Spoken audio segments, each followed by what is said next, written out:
Subscribe करिए rising Uttar Pradesh को और दबाइए इस बेल आइकन को ताकि आप पाए यूपी की न्यूज अपने मोबाइल पर सबसे पहले।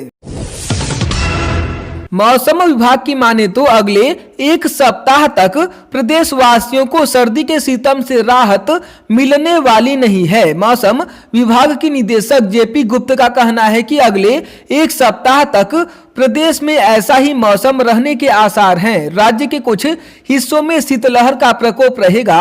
कहीं कहीं दिन में धूप नहीं निकलेगी, कुहासा छाया रहेगा। सुबह और शाम को राज्य के अनेक हिस्सों में कहीं घना तो कहीं बहुत घना कोहरा भी बना रहेगा। कृषि कानूनों के खिलाफ किसान आंदोलन का आज 62वां दिन है। आज दिल्ली में पहली बार किसान ट्रैक्टर परेड निकालेंगे। इसमें शामिल होने के लिए पश्चिमी यूपी के कई जिलों से किसान ट्रैक्टर ट्राली के साथ दिल्ली कूच कर रहे हैं। बागपत में पुलिस ने किसानों को रोकने के लिए बैरिकेडिंग लगा रखी थी, लेकिन किसानों ने उसे ढहा दिया और आगे बढ़ गए। किसानों के तेवर देख पुलिस को भी अपने कदम पीछे खींचने पड़े हैं। प्रदेश के 5 बच्चों ने कम उम्र में बड़े कारनामे कर अपने व प्रदेश का नाम देश व विश्व में रोशन किया। आखिरकार उनका चयन प्रधानमंत्री राष्ट्रीय बाल पुरस्कार 2021 के लिए हुआ है। इसमें लखनऊ के व्योम आहूजा, बाराबंकी के कुंवर दिव्यांश सिंह, गौतम बुद्ध नगर के चिराग भंसाली, अलीगढ़ के मोहम्मद सादाबाद और प्रयागराज के मोहम्मद राफे शामिल हैं। पीएम मोदी ने इन बाल पुरस्कार विजेताओं से वीडियो कॉन्फ्रेंसिंग के माध्यम से बात की।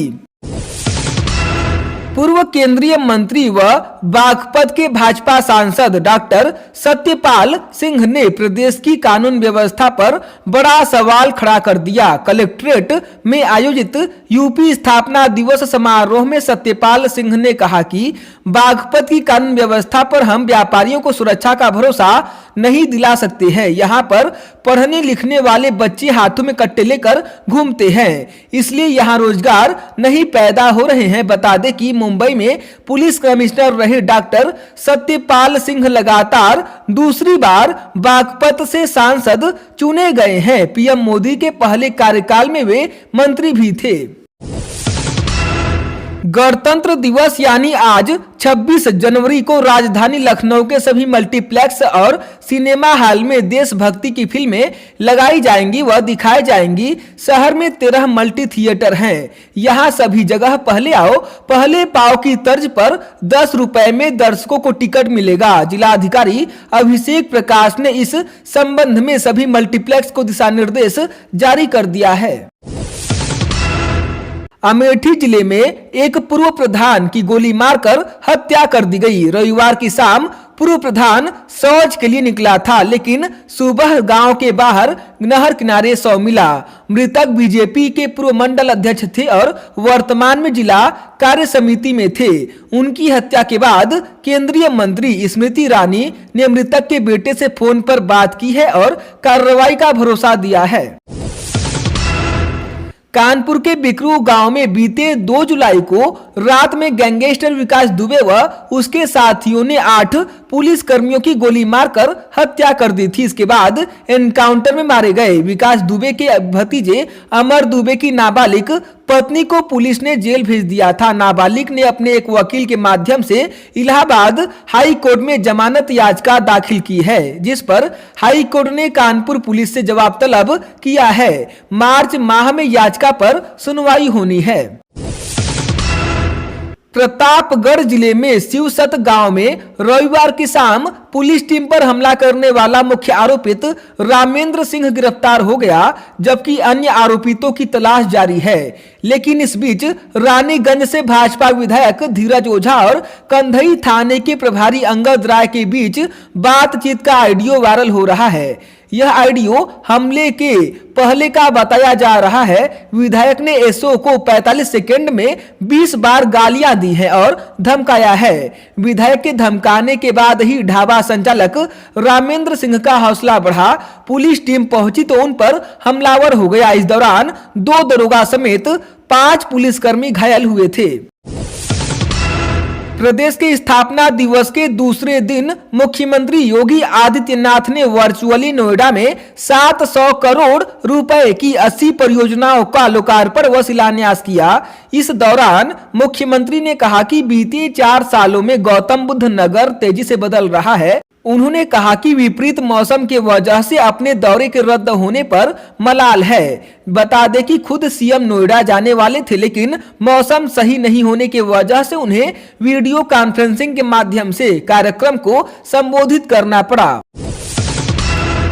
भारतीय स्पिनर कुलदीप यादव वाराणसी पहुंचे। यहां उन्होंने परिवार के साथ भगवान श्री काशी विश्वनाथ के दर्शन किए। कुलदीप इंग्लैंड के खिलाफ होने वाले 4 टेस्ट की सीरीज के शुरुआती 2 मैच के लिए चुने गए हैं। पहले मैच में प्लेइंग 11 में उन्हें खिलाया जा सकता है। गणतंत्र दिवस पर प्रदेश में अलर्ट है। ऐसे में कानून व्यवस्था पर पुलिस की मुस्तैदी को परखने के लिए ललितपुर जिले के पुलिस अधीक्षक प्रमोद कुमार बुलेट पर सवार होकर अकेले ही निकले। इस दौरान सिविल लाइंस पुलिस चौकी का पूरा स्टाफ नदारद मिला। चौकी में ताला लटक रहा था। वहीं कोरोना वैक्सीन की सुरक्षा में लगे पुलिसकर्मी अलर्ट नजर आए तो उन्हें वेल डन कहा। पुलिस अधीक्षक ने सिविल लाइंस चौकी इंचार्ज से स्पष्टीकरण मांगा है। बॉलीवुड गायक सोनू निगम ने लखनऊ में मुख्यमंत्री योगी आदित्यनाथ से मुलाकात की। इस दौरान मुख्यमंत्री ने सोनू निगम को अयोध्या में राम मंदिर के भूमि पूजन का स्मारक सिक्का और कुंभ की कॉफी टेबल बुक की। मुलाकात के बाद सोनू निगम ने मुख्यमंत्री योगी आदित्यनाथ के कामकाज की तारीफ की। कहा कि योगी एक दूरदर्शी आदमी है। जो वो कर रहे हैं उनके साथ लोगों को जुड़ना चाहिए। हमारी कई मुद्दों पर चर्चा हुई। बता दें कि सोनू निगम ने रविवार की शाम अयोध्या में हनुमानगढ़ी व रामलला के दर्शन किए थे। आज वे वाराणसी के दौरे पर हैं। प्रदेश में विधानमंडल का बजट सत्र 18 फरवरी से शुरू होगा। मुख्यमंत्री योगी आदित्यनाथ की अध्यक्षता में हुई कैबिनेट बैठक में यह फैसला लिया गया। कैबिनेट बैठक में बजट सत्र बुलाए जाने समेत लगभग 2 दर्जन प्रस्तावों को मंजूरी दी गई। कैबिनेट बैठक के बाद वित्त एवं संसदीय कार्य मंत्री सुरेंद्र कुमार खन्ना ने बताया कि बजट पेश किए जाने की तारीख विधानसभा की कार्य मंत्रणा समिति तय करेगी।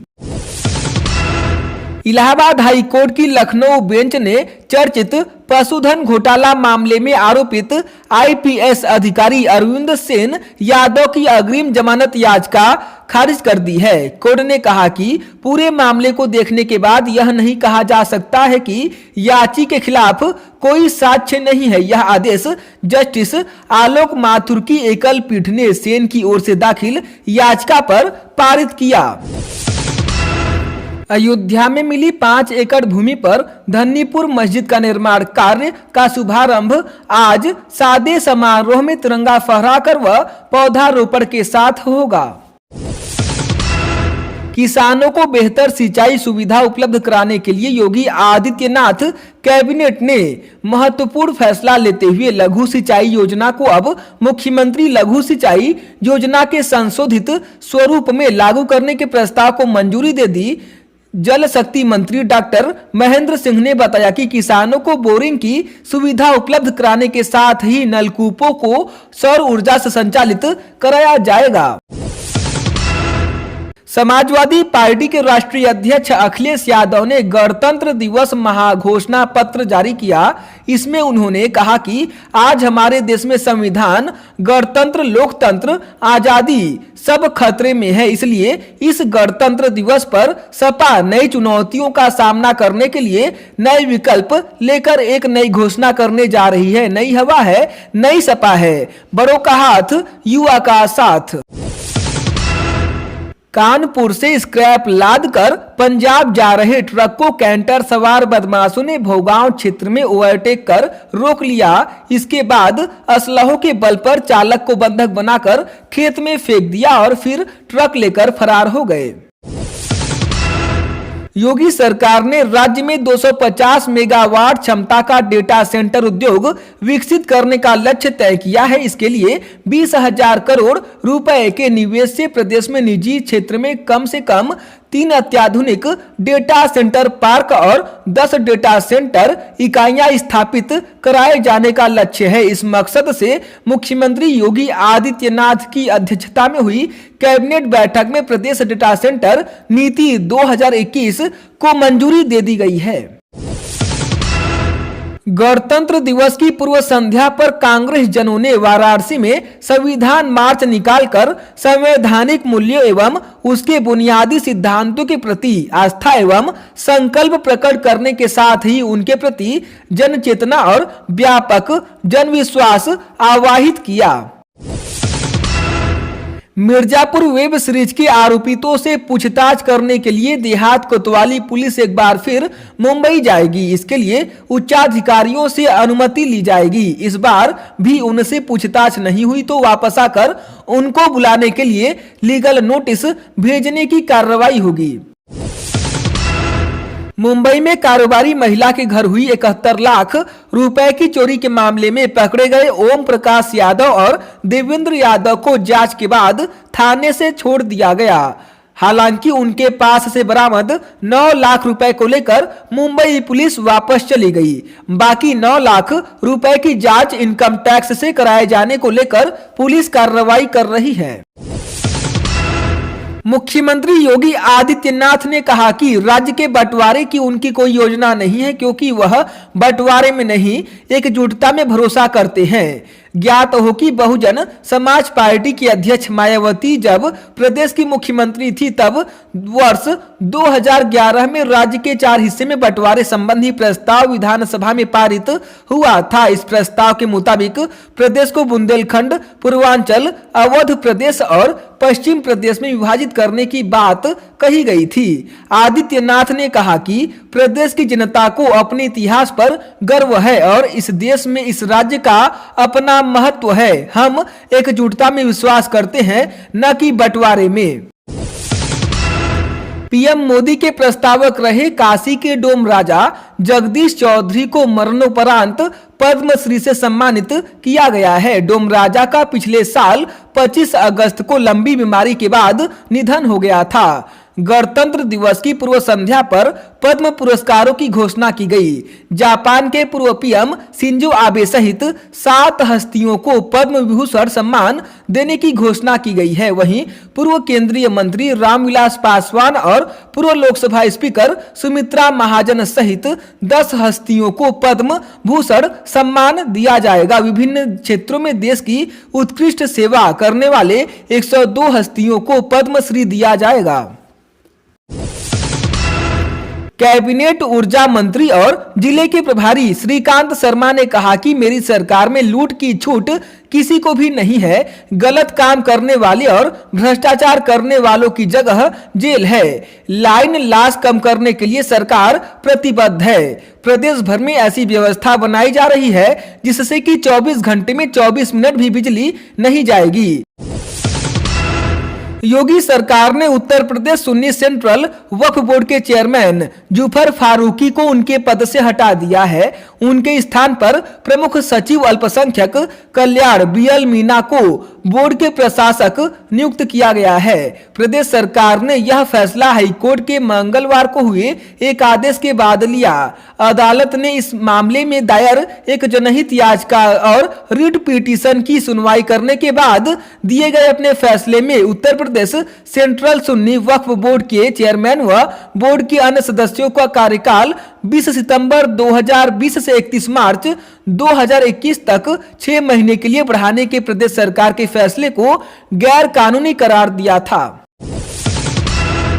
बस्ती जेल में 123 कैदियों और 3 जेल कर्मचारियों के कोरोना वायरस से संक्रमित होने की पुष्टि हुई है। बस्ती जेल के जेलर सतीश चंद्र त्रिपाठी ने बताया कि जेल में एक बैरक को अस्पताल में तब्दील कर दिया गया है, जहां सभी संक्रमित कैदियों को रखा गया है। डॉक्टरों का एक दल लगातार उनकी निगरानी कर रहा है। जेल के कर्मचारियों को उनके घर में पृथकवास में रखा गया है। प्रदेश के बाहुबली विधायक मुख्तार अंसारी के 2 बेटों को हाईकोर्ट से बड़ी राहत मिल गई है। हाईकोर्ट ने अब्बास अंसारी और उमर अंसारी की सशर्त अग्रिम जमानत मंजूर कर ली है। साथ ही कोर्ट ने योगी सरकार से जवाब मांगा है।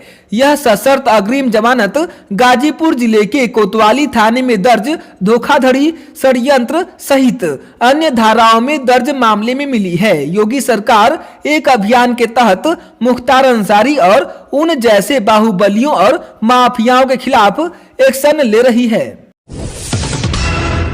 फर्रुखाबाद में कार्यकर्ताओं के प्रशिक्षण शिविर में आए राष्ट्रीय अध्यक्ष अखिलेश यादव पार्टी में गुटबाजी पर सख्त दिखे।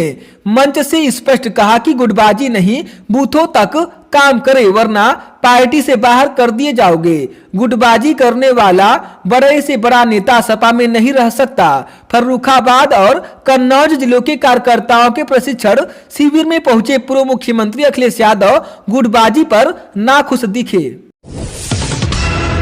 गोरखपुर एम्स के छात्रों ने आरोप लगाया है कि उन्हें कमरे में बंद कर टार्चर किया गया, उनके मोबाइल छीन लिए गए, उन्हें गैलरी में हाथ ऊपर रखकर खड़ा होने की सजा दी गई, गार्डों ने मारपीट की। नाराज छात्र पैदल ही कैंट थाने पहुंचे और अपनी शिकायत दर्ज कराई। इसके बाद डीएम आवास पहुंच गए। एडीएम सिटी ने उन्हें समझाने का प्रयास किया, लेकिन छात्र डीएम से बात करने पर अड़े रहे। देर रात तक छात्र जमे हुए थे। एम्स के एमबीबीएस पहले बैच के 12 छात्रों द्वारा सुप्रीम कोर्ट में याचिका दायर करना एम्स प्रशासन को नागवार गुजरा है। एम्स प्रशासन ने छात्रों के साथ सौतेला व्यवहार किया। छात्रों का आरोप है कि छात्रों को कमरे में बंद कर टार्चर किया गया।